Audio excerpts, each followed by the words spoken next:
Bonjour la belle diaspora, bonjour YouTube. J'espère que tout le monde se porte bien. Si vous êtes nouvelle sur cette plateforme, soyez la bienvenue ma belle. Installez-vous, je vous dirais même abonnez-vous. Mon nom est Marcel Angèle Abomoela, je suis coach de vie certifié et sur cette plateforme, je me suis donné pour humble mission d'encourager, de booster, d'inspirer la femme qui vit dans la diaspora. Celle-là même qui a pris la ferme décision de réussir sa vie loin de chez elle. Aujourd'hui, je vais partager un peu de mon expérience. En fait, j'ai été inspirée par une conversation que j'ai eue aujourd'hui. J'ai été invitée à parler avoir une conversation constructive aujourd'hui avec une dame. Elle a une plateforme et nous devions parler de la jeunesse d'aujourd'hui. Nous devons parler de la jeunesse qui se laisse aller à la réussite facile, à la recherche, à la quête de l'argent facile, le succès facile. Et cela entraîne beaucoup de déboires. On en parle sur les réseaux sociaux et partout. Et pendant que nous étions en train d'en parler, quelque chose frappe à mon esprit pour me dire qu'il n'y a pas que les enfants qui en souffrent. Il n'y a pas que les enfants qui en souffrent. Et c'est là où je me souviens d'une de mes expériences que j'ai vécues ici quand je suis arrivée dans la diaspora. Je vais vous la raconter. C'était à un moment un peu difficile de ma vie. C'était au début. Je venais de terminer une formation et j'attendais, je cherchais mon travail, je cherchais un travail. Et voilà qu'un jour, je suis chez moi, assise, tranquille.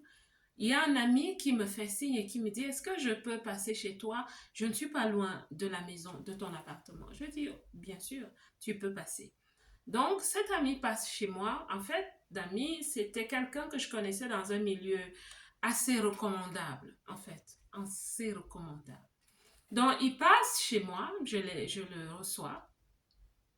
Et pendant qu'on parle de tout et de rien, il me dit, tu sais, je sais qu'en ce moment, tu cherches un travail. Je sais que ce n'est peut-être pas facile, tu viens d'arriver ici. Je te souhaite de trouver ce travail, qu'à cela ne tienne, j'ai une proposition à te faire. Je lui dis, je suis tout oui, parce qu'en ce moment, j'ai vraiment besoin d'être au taquet. Il me dit, pour être au taquet, tu seras au taquet et tu vas gagner même énormément d'argent en un laps de temps. Et ta vie va totalement changer. Je lui dis, accouche.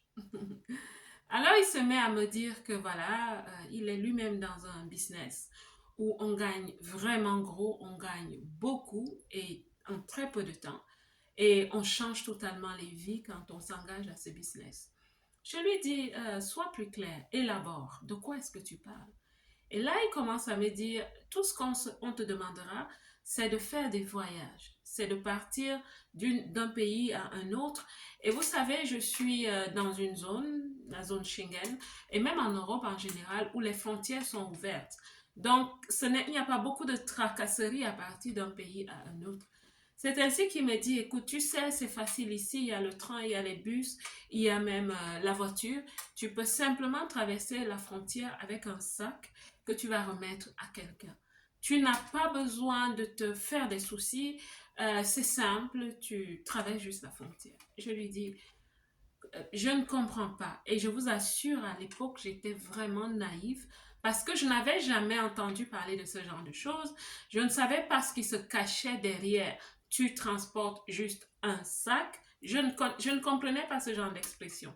Alors je lui dis, sois plus clair, c'est qu'est-ce que je transporte et pourquoi est-ce que je vais quelque part? Il me dit, écoute, tu transportes quelque chose de précieux que quelqu'un d'autre attend ailleurs, dont ton rôle simplement est de partir et lui remettre le sac. On te dit où tu dois déposer le sac et c'est tout. Je lui dis, il y a quelque chose qui ne va pas avec cela et c'est pour ça que je vais gagner beaucoup d'argent. Il me dit, absolument. Et il y a beaucoup de gens comme toi qui cherchaient du travail et qui aujourd'hui ont une autre vie, une meilleure vie. Je lui dis, écoute l'ami, ça me paraît alléchant, qu'à cela ne tienne, puisque je ne comprends pas, je ne comprends ni les tenants ni les aboutissants de ce que tu m'offres, je préfère m'abstenir, je ne vais pas le faire. Il me dit, écoute, la vie va être donc difficile pour toi et tout. Il a essayé de me faire du chantage et tout ça. Je lui ai dit, mon ami, je suis désolée, je ne vais pas le faire parce que je ne comprends pas ce que tu me demandes. Ça m'a l'air trop beau, ça m'a l'air trop facile pour que je gagne des milliers d'euros sur un mois. C'est pas possible. Alors c'est ainsi qu'il est parti. J'ai partagé ceci avec quelques amis. Je leur ai dit, voilà, il y a tel qui me propose quelque chose de très bizarre. Et ils ouvrent les yeux et ils disent, mais il ne t'a pas dit la vérité. Je dis, c'est quoi la vérité? Ils me disent donc que la vérité, c'est que je devais porter des substances interdites, hautement interdites. Et vous comprenez ce que je veux dire? Et je devais les amener quelque part en Europe pour les livrer quelque part. Et il y a beaucoup de risques à faire ce genre de choses. C'est déjà quelque chose qu'il ne faut pas faire parce que le consommateur final est celui qui est détruit et je ne compte pas avoir sur ma conscience avoir été sur un circuit de travail qui fait que quelqu'un d'autre à la fin sera détruit. De toute façon, c'est interdit, c'est pas légal et je préfère toujours rester du côté de la loi, du côté de l'autorité. Comme ça, j'ai ma paix, ok? Donc, c'est ainsi que j'ai refusé l'offre et le temps est passé, un peu de temps est passé. Ça n'a pas pris 2 mois ou 3 mois maximum.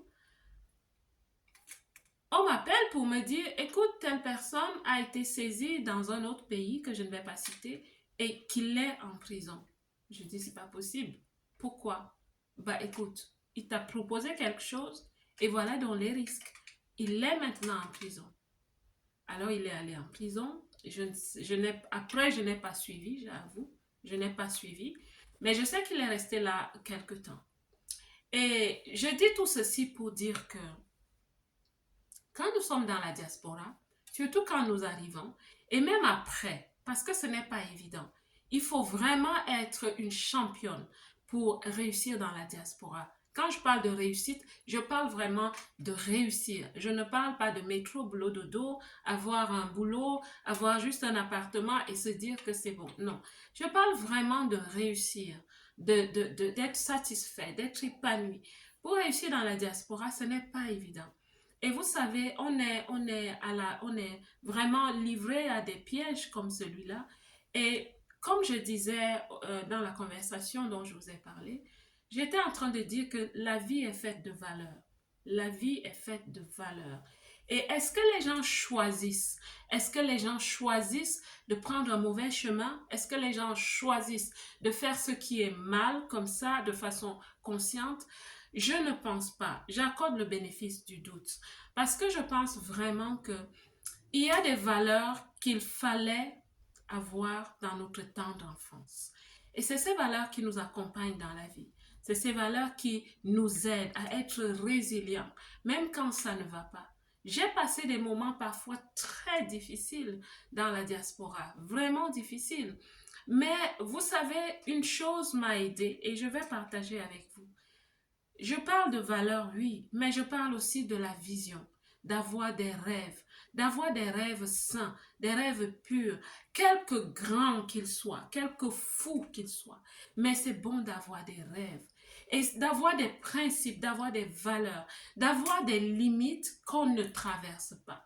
Je ne parle pas de barrières dans la vie, mais je parle de limites, des limites qui sont à la base des valeurs morales, des valeurs universelles, des valeurs qui sont pour moi aussi chrétiennes en tant que chrétienne. Vraiment avoir des valeurs pour lesquelles on ne peut rien vendre. Vous comprenez? Donc, pour certaines valeurs, il y a des choses que je ne ferai jamais. Est-ce qu'il m'est arrivé d'être affamée parfois dans la diaspora? Où au début, je n'avais pas assez d'argent et les fins de mois étaient difficiles et que je passais 2 à 3 jours à vraiment racler le fond des armoires, du grenier et tout ça. Oui, ça m'est arrivé. Mais est-ce que c'est pour autant que je vais sacrifier mon futur? Pas du tout. Parce que ce que je dis aux gens et ce que je dis à toutes les femmes que je rencontre, ma belle, tu es comme une pierre précieuse. Est-ce qu'il faut travailler sur soi? Absolument. Et c'est ce que je mets poumon à dire sur cette chaîne. Il faut travailler sur soi. Il faut prendre un coach s'il le faut. Il faut travailler sur soi, mes belles. Il faut travailler sur soi parce que nous sommes comme des pierres précieuses. Au départ, nous sommes rudimentaires. Quand on arrive dans la diaspora, on ne sait pas par où commencer. On est perdu. On a parfois des problèmes de confusion identitaire parce qu'on ne sait plus qui on est. Oui, en ce moment-là, on est au point zéro de la pyramide de Maslow. On est même parfois en dessous de la pyramide de Maslow, où nos besoins sont vraiment les plus rudimentaires. Mais c'est vrai, seulement il faut se dire, j'ai un avenir, j'ai un destin. C'est pas pour rien que nous sommes sur la terre.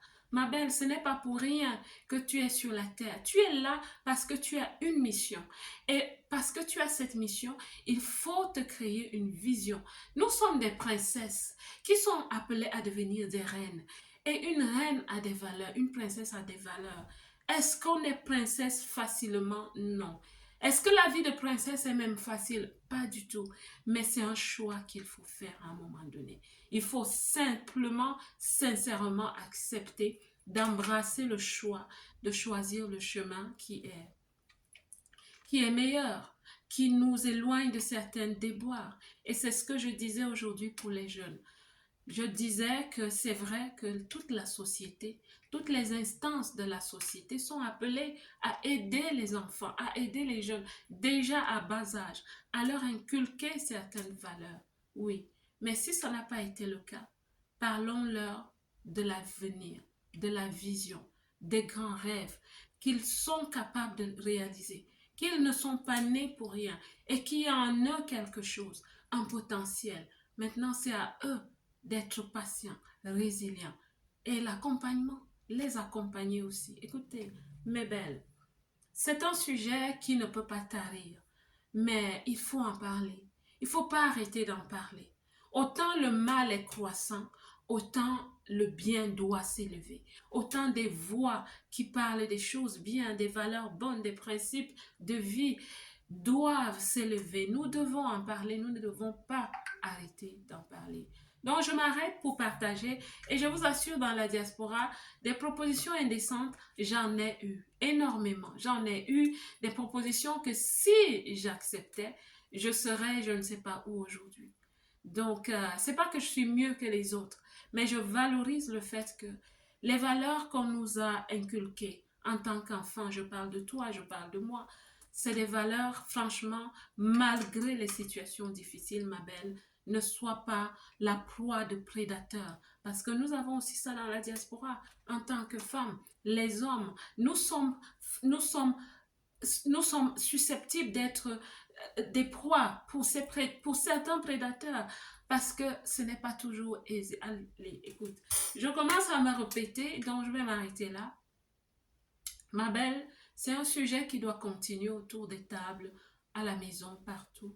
Et essayons d'aider ces enfants, essayons de protéger ces enfants. Et pour nous autres, continuons à travailler sur nous. Continuons de travailler sur nous. Continuons de travailler sur qui nous sommes appelés à être, ce que nous voulons être, parce que nous avons appelé